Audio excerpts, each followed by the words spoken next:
Good morning mga idol. Napakalakas ang hangin na yan. Sumisipol pa ang hangin.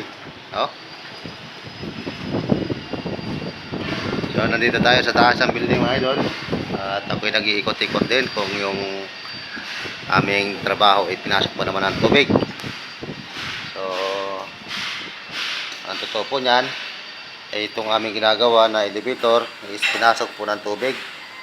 So wala ring supply at pinatay ng building mga kaibigan, pinatay ng electrician. Siguro kagabi pa ito pinatay dahil sobrang lakas ng ulan at hangin mga idol.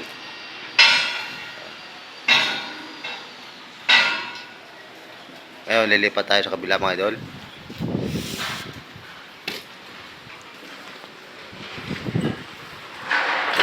Ayan. Ang ulan at hangin po dito ay pabugso-bugso pero malakas. Pero yung hangin malakas tapos sumisipol mga kaibigan. Ano? Baha na naman. So normal na po ito mga kaibigan pagka bumabagyo ano. Ano? Baha.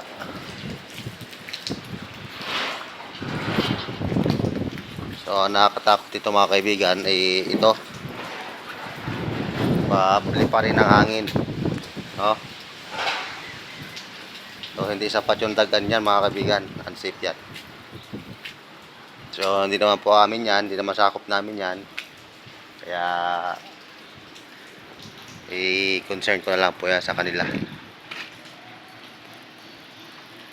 Kaya mga kaibigan, pag nawala yung ulan, pag naman yung pumapalit. Kaya makapalapag. So ayan, good morning mga idol. Dito naman tayo sa kabila.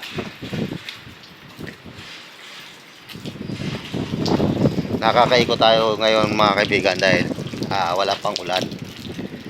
Pero pag umulan, gaya nito, umaambon na naman, bubuhos bigla yan.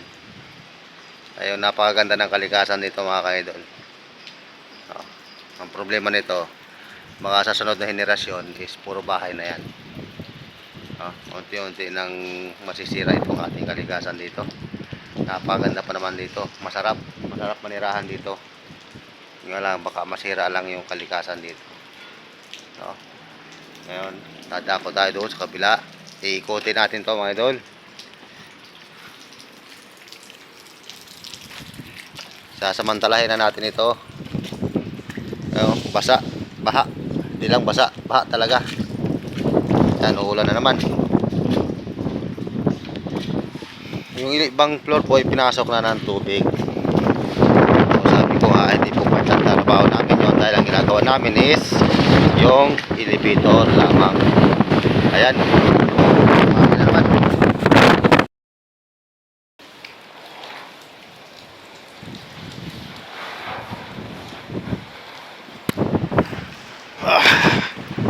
So ayan, nandito tayo sa kabila mga kaibigan.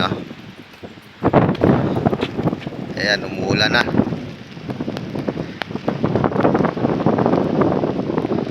So ayun, sa mga kapanood ng ating video mga kaibigan, please like and comment, subscribe mga kaibigan. Hanggang dito lang muna tayo.